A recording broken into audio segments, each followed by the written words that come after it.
Hello students, in today's video we shall discuss heating effect of electric current. Today is lecture number 13. What is there in this heating effect of electric current? This heating effect it was given by the scientist Joule. Therefore it is also known as Joule's heating effect. Joule नाम के वैज्ञानिक ने दिया था, इसलिए इसको joule heating effect भी कहते हैं। इसे समझने के लिए हम एक वायर लेते हैं, कंडक्टर लेते हैं। ये एक कंडक्टर है, ये कंडक्टर है जिसका रेजिस्टेंस R है। इस कंडक्टर के अंदर आप सब जानते हैं इलेक्ट्रॉन्स होते हैं, आयंस होते हैं और एटम्स होते हैं इलेक्ट्रॉन्स के। जब इस कंडक्टर को किसी एक बैटरी यानी सोर्स ऑफ एनर्जी से जोड़ा जाता है तो इस कंडक्टर के अंदर इलेक्ट्रिक करंट फ्लो होना शुरू होता है, इलेक्ट्रिक फील्ड इसके अंदर डेवलप हो जाता है और उस इलेक्ट्रिक फील्ड के कारण इलेक्ट्रॉन्स जो है एक पर्टिकुलर डायरेक्शन में फ्लो होते हैं। इस वजह से इन इलेक्ट्रॉन्स और आयंस ऑफ इलेक्ट्रॉन और एटम्स ऑफ इलेक्ट्रॉन के बीच में कॉलिजन्स होती हैं और उन कॉलिजन्स की वजह से जो थर्मल कॉलिजन्स यहाँ पर होंगी उस वजह से हीट डेवलप होती है। जो हीट प्रोड्यूस होगी वो उस हीट के बारे में जूल ने बताया था कि जो हीट यहाँ पर प्रोड्यूस हो रही है वो इस कंडक्टर में फ्लो होने वाले करंट के स्क्वायर के डायरेक्टली प्रोपोर्शनल, यानी H directly proportional to I square, और जो इस कंडक्टर का रेजिस्टेंस है उस रेजिस्टेंस के वो हीट जो डेवलप हुई इस कंडक्टर के अंदर वो हीट इस रेजिस्टेंस के डायरेक्टली प्रोपोर्शनल, और कितने समय तक के लिए इसमें करंट फ्लो हो रहा है उस समय के भी डायरेक्टली प्रोपोर्शनल होता है। ये किसने बताया? जूल ने बताया। तो आज हम इसी की बात करेंगे, जूल्स हीटिंग इफेक्ट और heating effect of electric current.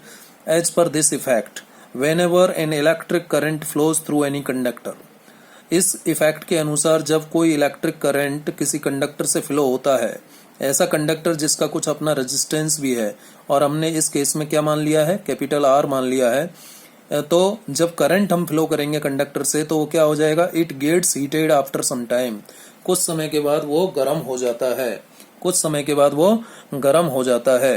ये कहलाता है जूल्स हीटिंग इफेक्ट। क्या कहलाता है?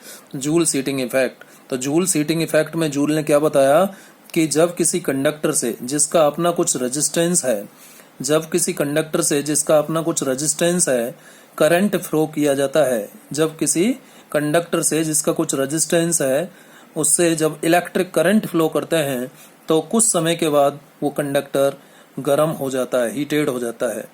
This effect is known as Joule's heating effect और heating effect of electric current. इसे समझने के लिए अभी जैसे मैंने बताया, ये एक कंडक्टर लिया हमने, इस कंडक्टर को हमने एक बैटरी से यानी सोर्स ऑफ एनर्जी से जोड़ा है। इस बैटरी ने इस कंडक्टर के दोनों एंड्स के बीच में पोटेंशियल डिफरेंस भी क्रिएट कर दिया है। ये एंड हाई पोटेंशियल पर है और ये एंड लो पोटेंशियल पर है। High potential, low potential, potential difference create हुआ, इलेक्ट्रिक फील्ड डेवलप हुआ पॉजिटिव से नेगेटिव की तरफ। उस वजह से इस कंडक्टर के अंदर जो इलेक्ट्रॉन्स हैं वो इस ड्रिफ्ट वेलोसिटी वीडी के साथ इस कंडक्टर के पॉजिटिव एंड की तरफ ड्रिफ्टेड होते हैं, और इस दौरान इन इलेक्ट्रॉन्स और इलेक्ट्रॉन आयंस और इलेक्ट्रॉन के जो एटम्स हैं उनमें आपस में कॉलिजन्स होती हैं और उन कॉलिजन्स की वजह से हीट डेवलप होती है, क्योंकि उन कॉलिजन्स की वजह से रेजिस्टेंस होगा और फाइनली हीट डेवलप होगी। और जो हीट डेवलप होगी, देखिए यही लिखा हुआ है यहाँ पर, when current passes through conductor collision among electrons take place which increases its resistance and finally heat is produced as a result of collisions. As per Joule के अनुसार the heat developed is written as, कैसे लिखा जाएगा? Joule ने कहा कि जो इस केस में हीट डेवलप हो रहा है कंडक्टर के अंदर, वो हीट कैपिटल H इस कंडक्टर से फ्लो होने वाले करंट के स्क्वायर के डायरेक्टली प्रोपोर्शनल। और नंबर एक तो ये बात हो गई, heat is directly proportional to square of current. एक तो ये रिजल्ट जूल ने बताया था। दूसरी बात उन्होंने बताई कि जो हीट डेवलप हो रही है कंडक्टर के अंदर वो उस कंडक्टर के रेजिस्टेंस के भी डायरेक्टली प्रोपोर्शनल होती है। और तीसरी बात जूल ने बताई कि जो हीट डेवलप होगा कंडक्टर के अंदर वो हीट कितने समय तक करंट फ्लो हो रहा है कंडक्टर में उस समय के यानी टाइम के भी डायरेक्टली प्रोपोर्शनल होता है। तो H हमने यहाँ पर हीट प्रोड्यूस्ड माना है, I करंट है, इलेक्ट्रिक करंट, R रेजिस्टेंस है कंडक्टर का, T टाइम है जितने समय के लिए हमने करंट को कंडक्टर के अंदर फ्लो किया है। अब इन तीनों रिलेशंस को यदि हम कंबाइन कर दें तो क्या लिखेंगे? इन तीनों रिलेशंस को कंबाइन करेंगे तो हम लिख सकते हैं क्या? As we combine these relations we may write H directly proportional to I square R T. क्या लिखा जाएगा? H directly proportional to I square R T. और जब इस प्रोपोर्शनलिटी के साइन को हटाएंगे तो इक्वल आ जाएगा, और कांस्टेंट को हमने यहाँ पर 1 मान लिया है, तो लिखा जाएगा H is equal to I square R T. क्या रिलेशन आ गया? H is equal to I square R T. और यही जूल्स हीटिंग इफेक्ट रिलेशन है या जूल्स रिलेशन है। क्या कहते हैं इसको? जूल्स रिलेशन कहते हैं। जूल नाम के वैज्ञानिक ने इसके बारे में बात की थी, इसलिए इसको जूल्स रिलेशन कहते हैं। और यहाँ पर ये जो हीट है, ये हीट भी एक फॉर्म है एनर्जी का, इसलिए इसका यूनिट क्या हो जाएगा? जूल। जूल नाम के वैज्ञानिक ने इसके बारे में बताया था, इसलिए उनके सम्मान में इस हीट का यूनिट क्या लिखा जाता है? जूल। जूल का एक दूसरा यूनिट भी है कैलोरी। कैलोरी भी एक वैज्ञानिक थे जिन्होंने हीट को पहले डिफाइन किया था इनविजिबल लिक्विड के फॉर्म में। तो ये हमने 11th क्लास में पढ़ा था। तो 1 कैलोरी भी के ये जो कैलोरी है ये भी हीट का यूनिट है, लेकिन हम जूल अब कंसीडर करते हैं। और 1 कैलोरी इज इक्वल टू होता है 4.2 joule.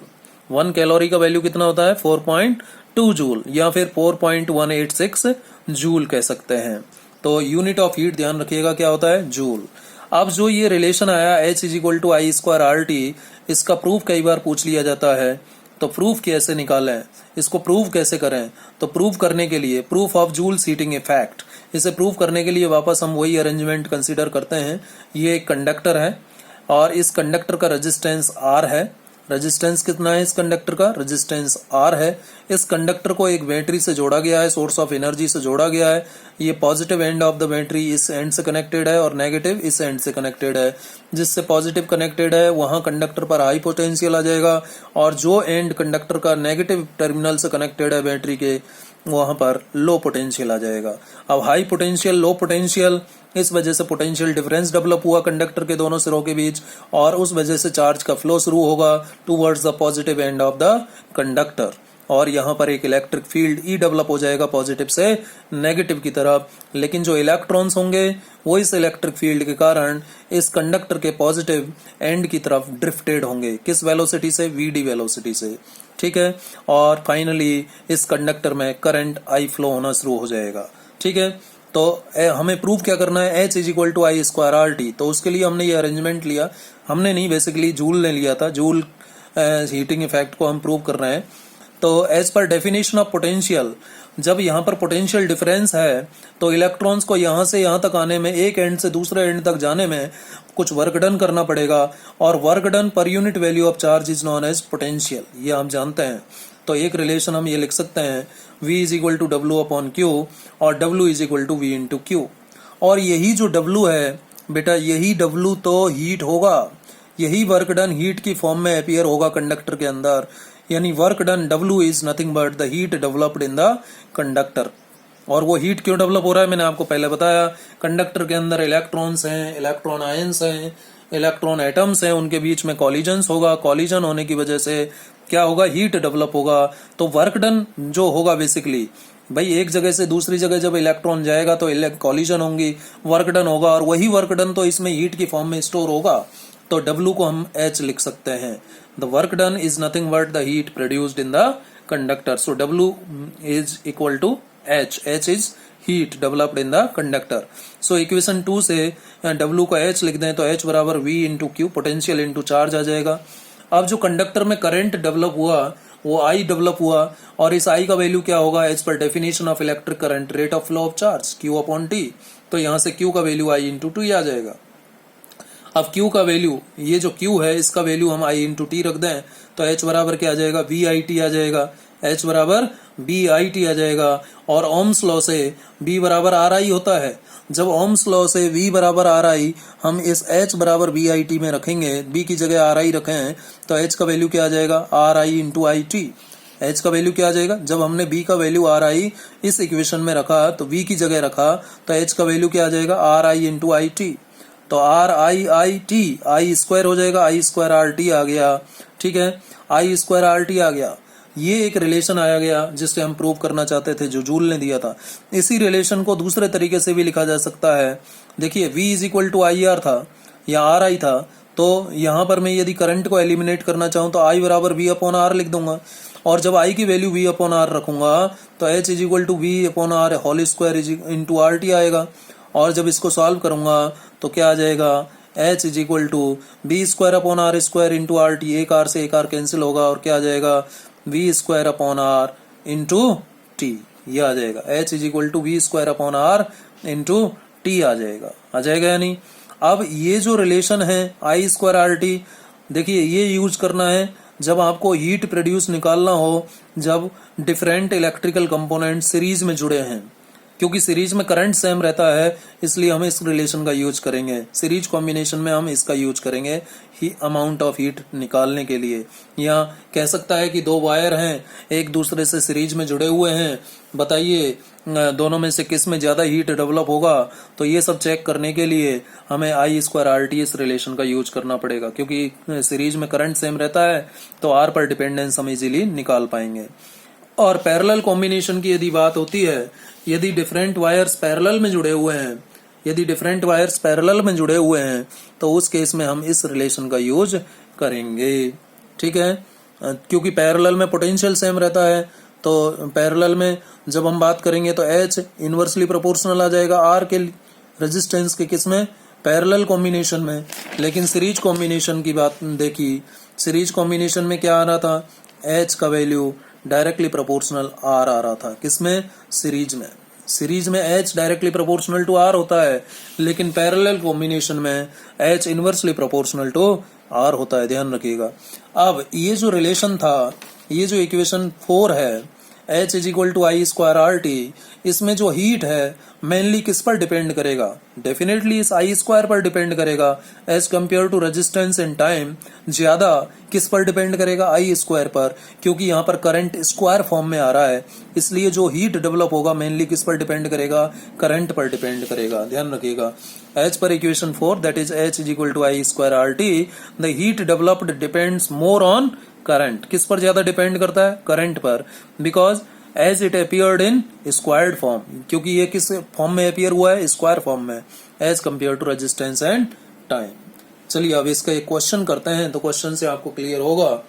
To wires of resistance R1 and R2 are connected in series. दो वायर हैं, मान लीजिए एक वायर ये है जिसका रेजिस्टेंस R1 है और एक दूसरा वायर जिसका रेजिस्टेंस R2 है, आर कनेक्टेड इन सीरीज। ये देखिए सीरीज में जोड़ दिया और गिवन है R1 is greater than R2, R1 का वैल्यू ज्यादा है R2 से, ठीक है। In which case more heat is developed, किस केस में हीट ज्यादा डेवलप होगा, if both were connected in parallel which wire will liberate more amount of heat, ठीक है। अब हीट किस में ज्यादा डेवलप होगा, तो सबसे पहले तो मैं क्या करता हूँ, हीट अभी तो डेवलप होगा नहीं, सिंपली ये सीरीज कॉम्बिनेशन में जुड़े हुए हैं। यदि मैं इसको एक बैटरी से जोड़ देता हूँ, ठीक है, एक बैटरी से जोड़ देता हूँ कॉम्बिनेशन को, और कॉम्बिनेशन कैसी बैटरी से जोड़ दिया, 220 वोल्ट से जोड़ दिया, 220 वोल्ट से जोड़ देते हैं। दोनों देखिए कॉमन बैटरी से जुड़े हुए हैं।